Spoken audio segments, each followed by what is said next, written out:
Mutant Chronicles, Fiction. The Apostle Insanity Trilogy, Volume 1, In Lunacy, by William F. Wu.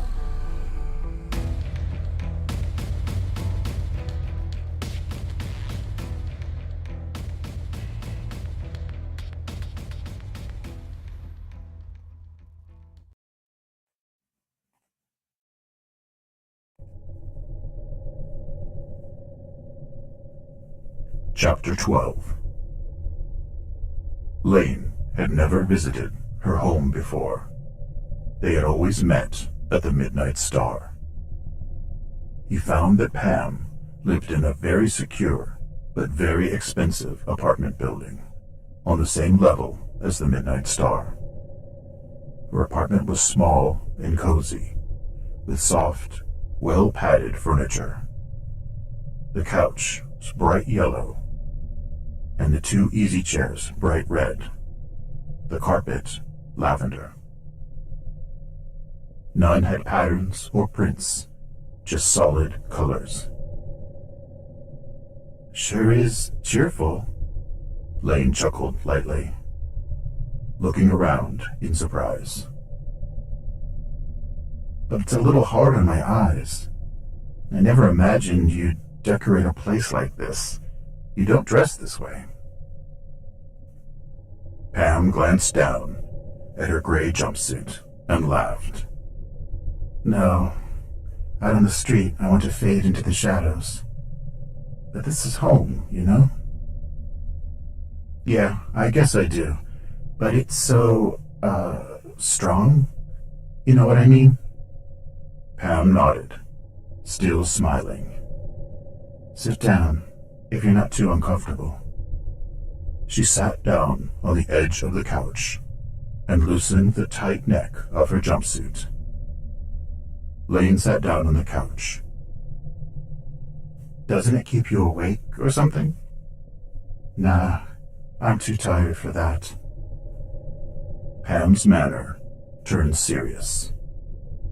"It's my haven from the rest of Luna City. I'm so tired of dirt, pavement, stone, the darkness in the underground levels, where the lights are broken out. I just wanted a place that was bright and clear and happy." "Yeah," Lane nodded soberly. "I know. My place is a dump, but it's my dump. Out on the street, I live for the adrenaline rush. Here, I just want a personal haven from a nasty world." Pam turned her blue eyes to look at him. "We're awfully driven to pursue our unstable occupation, aren't we? We have to be. You can't be in our business without being driven if you want to live long." "But we touched on this before," said Pam. "Why do we bother? Why not just work construction or drive a tube-link train?" "Well, all life here is dangerous. Innocent bystanders get killed all the time. At least we're not sitting targets. We're on the hunt too." "I know. I'm hooked on the excitement," Pam said quietly. "But it's a survival trait. Sometimes I think I'd be happy to drop the adrenaline surges altogether if I thought I wouldn't get killed as soon as I let down my guard." "Yeah, I have some of that too. But the challenge also means we get to think and use some skills. Driving a tube link is dangerous, with all the bandits and terrorists shooting them up, but the engineers can't do anything but keep going." Pam smiled faintly. "You think I'm just going on about nothing?" "Of course not. What we do isn't nothing. If we're going up against a Nepharite on Luna, it's more than just corporate sabotage. Maybe it's too late. A major Dark Legion assault here could come at any time. For all we know, it could come tomorrow, or any other moment. We don't just know if the Nepharite is establishing a beachhead, or just a spy cell for sabotage. And that's serious enough. You make it sound like there's no point in going on, said Lane. You really feel that way? I don't know. But you're the one who asked that question in the Midnight Star, just before we met Yojimbo. What did I say? Lane grinned. I guess I forgot. You asked if I could think of a reason that made this kind of life worth living. Oh yeah. Well, have you? Over the long haul, maybe not, unless it's fighting the Dark Legion. In the short term? That depends on you.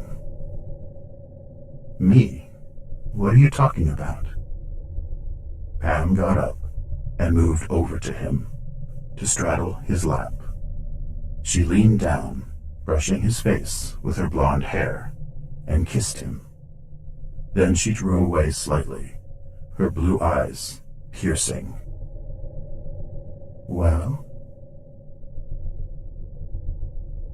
Is that what you meant? Lane put his arms around her. Why didn't you say so? He pulled her close again. The next morning, Yojimbo presided in the command center over Team Yojimbo again, crowded once more into the Whiz Kid's little apartment. He had passed out headlamps on straps for everyone to wear if their business took them down the tunnels again. To his disappointment, however, no new leads had come through the Whiz Kid's cyberspace gang during the night.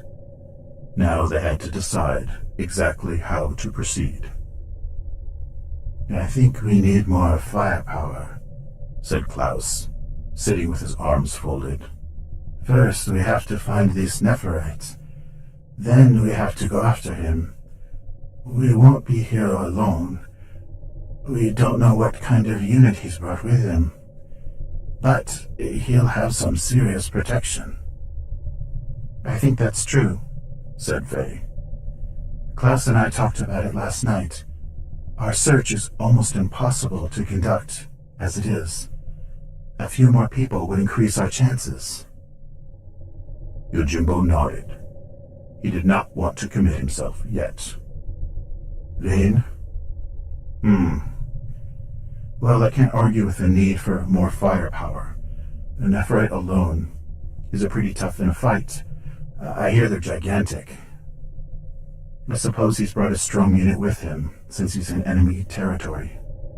Pamu. I think it makes sense. We need help finding him, and we'll need help fighting him. No question about those two facts over the long haul. I see. Yojimbo looked around at all of them. My fear is that our team gets larger. The danger of a security breach grows as well. Among us, we know lots of freelancers, said Pam. I'm sure we can come up with a few more trustworthy people. We know the ones to avoid. It's not just a matter of a trust, said Yojimbo. Accidents occur. Inadvertent slips. A gesture or comment made in the presence of the wrong individual. That's true too, said Lane.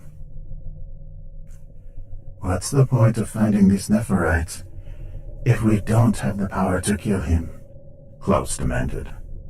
And worrying about security leak when we can't even find him hardly matters. If he learns about us, maybe he'll come looking for us. It'll be easier to find him. Yojimbo saw that everyone laughed except him.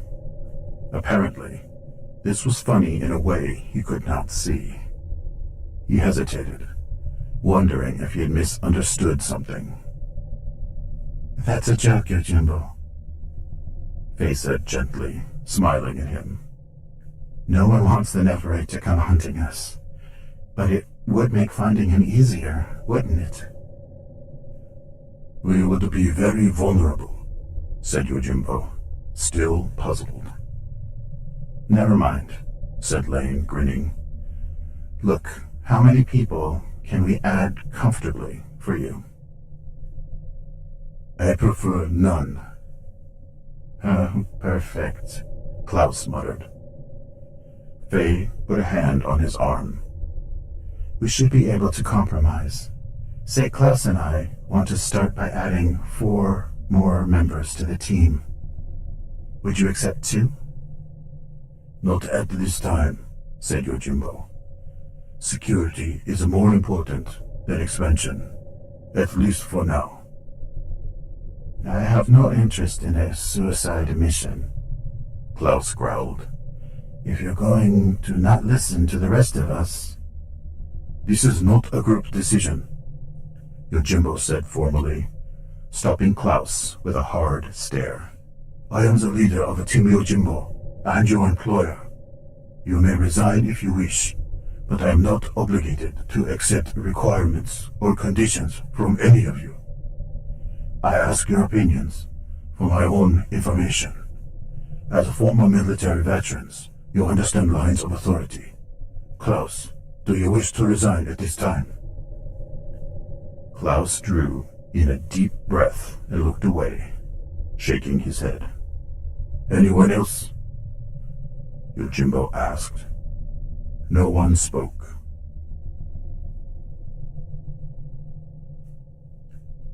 Today I will accompany Frohe and Klaus. We will stake out the Brotherhood's tower and try to pick up any sign of activity concerned with the mystic, or some word about him on the street. Lane and Pam, I recommend that you return to the site of Frohe and Klaus's fight with the heretic. Do any of you have any questions?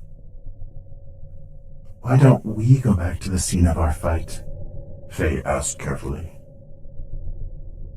You may have been seen by heretics, or some other Dark Legion member, said Yojimbo. If they recognize you, they may either ambush you or tail you back here. Lane and Pam will not be associated with your fight by any witnesses. Logical, said Frohe. It's all right with me. Let's hit the streets, said Pam. The Tower of the Brotherhood rose thousands of meters from the terraformed surface of Luna, a monument of black stone and glass, festooned with scowling, frowning, and laughing gargoyles of every shape and size. Luna City, in fact, had grown outward from the tower in circles and ripples, leaving it the heart of Luna City forever after. Yojimbo, Frohe, and Klaus first walked past it several times on the crowded street, conducting recon of the crowd and the nearby towers of the Megacorporations, such as the Reading Palace of Imperial. As usual, most of the people in the immediate area wore Brotherhood tunics or armor of one sort or another as they pursued their daily routines. However, Yojimbo saw that they were not particularly excited or determined. If anything, they looked bored. No one in the crowd seemed to be conducting their own surveillance. Either that meant Yojimbo's squad could settle in one spot for a while. He chose a location near the Reading Palace, where they could see the main doors of the Brotherhood easily. I'm not convinced we're going to learn anything this way, said Frohe. If the Brotherhood is conducting a search for the missing mystic on Luna, they probably kept it highly secure. I agree, said Klaus. They will have assigned the best undercover agents to find him. What type of Brotherhood followers would that be? Yojimbo asked. Modificators, their professional assassins, would be best, said Klaus. No, I disagree, said Yojimbo. The Brotherhood do not want to kill a mystic who had mastered his art. They would want to retrieve him. Maybe. You're thinking too much in the mold of Mishima, said Faye. What do you mean? The Brotherhood will have its own reasons for its actions, said Faye. You're used to Mishima policies, the same way I'm accustomed to Cybertronic values. But when I was with Cybertronic, I had to deal with some Brotherhood liaisons too. So did Klaus. Yojimbo nodded thoughtfully. What do you think of the situation, then? If the Brotherhood knows that a Nepharite has arrived on Luna, the Modificators would certainly be after him, said Klaus. Not necessarily to kill him, but because Modificators are Brotherhood's specialists in hunting specific humans. I wonder if they know about the Nepharite. I think so. If the Brotherhood would have been mobilized heavily, and might have announced this alarm publicly, said Faye. That seems like Brotherhood policy to me. We have no evidence that the Brotherhood has learned of the Nepharite, said Yojimbo. If they do know, they must have chosen to keep it quiet. However, we must return to the job at hand. Meaning what? Klaus asked. Tracking the mystic. Finding the mystic calls for stealth and search, said Faye. I think some Mortificators are probably already on the job, because that's their specialty. Maybe they have orders to bring him back alive. I know they're normally assassins, but the main issue for them is results. I will accept this possibility, said Yojimbo. However, Mortificators are very difficult to locate since their business is secrecy. We cannot find him on our own. Who will be able to find them? Their superiors, said Klaus. Whoever gave them their orders. That would be an Inquisitor Majoris, said Faye. A senior Inquisitor. How can we access someone like that? Yojimbo asked. Can we locate the exact Inquisitor Majoris we want? I doubt it, said Faye, shaking her head. Dealing with someone of that rank will be difficult, and getting information almost impossible. They're completely committed to the Brotherhood. I wonder if we could kidnap one to get some information, said Klaus. I don't think we'd gain anything, said Faye. A senior Inquisitor would die before revealing important information. But maybe we could use a ruse of some kind. What do you have in mind? Yojimbo asked. I don't know yet, but we might think of a way to draw an Inquisitor to us. Maybe I have an idea, said Yojimbo suddenly. I want to call the Whiz Kid to give him some instructions. Then I'll brief you.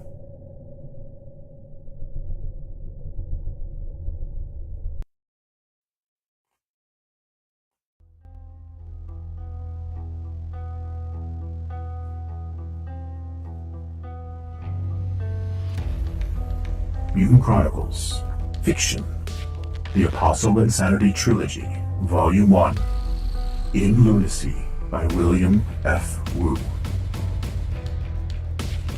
Chapter 12, End.